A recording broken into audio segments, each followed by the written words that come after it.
कृष्णावेण्यमोदारोमध्यदेशे भदाचासन्निधो ब्राह्मणः द्विजप्रातस्वेतावृहकल्पे वैवस्वतन्त्रकलियुगे प्रथमपादे अस्मिन् ऋतुवार्प्रभावादि सस्य संवत्सरं देहे सजेना संवत्सरे दक्षिणायने भाग्यमासुप्रक्षान्यः तृतीय दिवसे वासरा वासरस्तु लक्ष्मी भाद्रपवासवृक्षस्यां शुभतितो अस्य भाणमुक्तिस्तवदे कृते श्रीहरसुतमुक्तिस्यः अष्टोदशमुक्तिस्यः कलशस्तभ्राञ्चकर्षे इति शुभसङ्कल्प्यः ॐ भूं भूं द्रीं द्रीं रं सहस्रजपो नमः ओम अमृत कृष्णाय गोविंदाय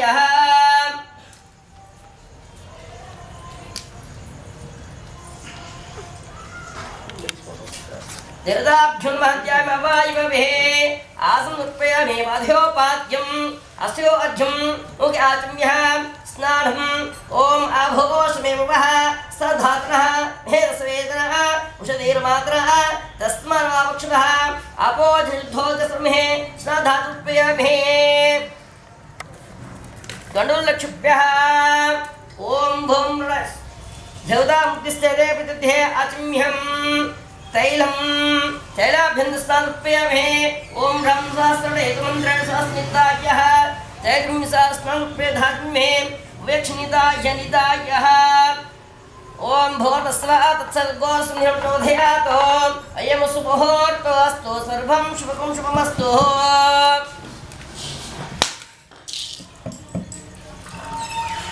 ओम भगवतस्वा तत्सर्गेण ओम भगवतस्वा तत्सर्गोऽस्मि धियो यो नोधयातो रतं धे सत्यं दे प्रशुञ्च मृतवस्तुनः अमृतोऽपिवः अमृतोपसे सत्यं दे प्रशुञ्चमे प्लहना दाहना शोचना स्वरूप प्रदर्शतो ओम रं सहस्रो ओम रणये स्वाहा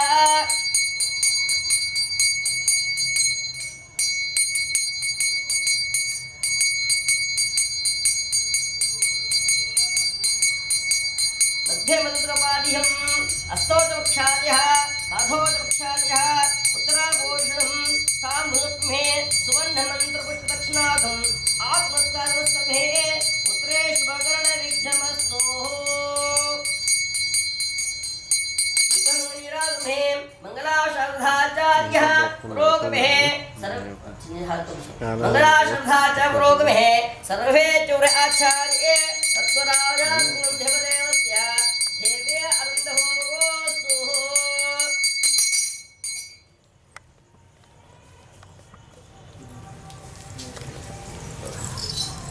స్వామి ఒక్క 2 నిమిషాలు ఈ కలశ ఆరాధన అంటే విశిష్టత చెప్తాను. మనకు వేద శాస్త్రంలో ఓం ఆ కలశేషు ధాపతే పవిత్రే ప్రశుష్యత అని మంత్రం. ఆ కలశ పురుషుడు అవుతాడు.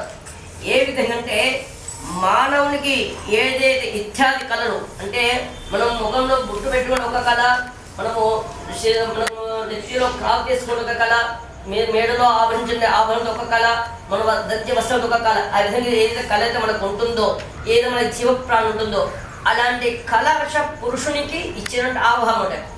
అవి ఏ విధంగా ఉంటుంటే మనకు భగవంతుడు అనేవాడు ఈ కలియుగంలో అర్చమూర్తిగా ఉన్నాడు.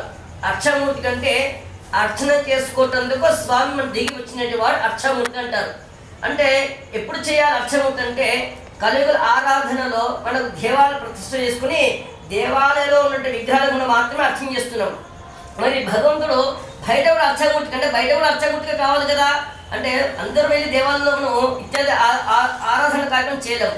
మనం అట్లప్పుడు ఏ విధంగా అంటే కలశ పురుషునిగా మనకు ఆహ్వానం చేస్తారన్నమాట. అంటే కలశ పురుషుడు ఏ విధంగా అవుతాడంటే మనకు ఒక మానవ దేహ సౌందర్యం ఏ విధంగా ఉంటుందో ఆ కలశ రూపంగా ఆ విధంగా మనము ప్రకృతి బంధువులతో మనం తయారు చేసుకుంటాం. ఏ విధంగా అంటే దానిలో ఒక ఉదాహరణకు ఆ కలశ స్వామి పురుషుడు ఉన్నాడు.